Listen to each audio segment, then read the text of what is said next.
Le 3 mai 1936, le second tour des élections législatives en France consacre la victoire de l'union de la gauche, le Front populaire. Le désistement mutuel et le bon report des voix ont permis aux socialistes, communistes et radicaux de transformer les résultats du premier tour en triomphe. La SFIO est majoritaire à l'Assemblée. Pour la première fois, un socialiste, Léon Blum, devient le chef du gouvernement. Depuis le début des années 30, la France est en crise. La remise en cause du régime parlementaire de la Troisième République culmine dans de violentes manifestations de l'extrême droite en février 1934.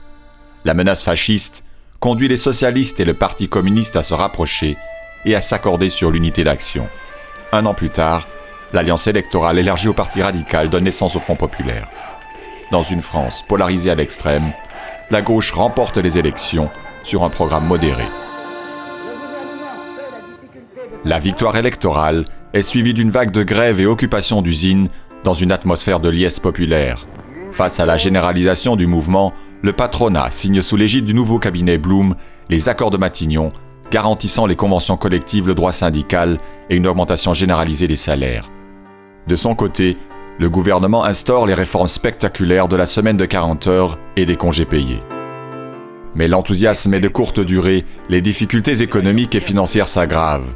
Les violentes campagnes antisémites et anticommunistes de l'extrême droite augmentent la tension, tandis que la politique de non-intervention dans la guerre d'Espagne déchire l'union de la gauche. En juin 1937, Léon Blum est contraint à démissionner. C'est déjà presque la fin du Front populaire.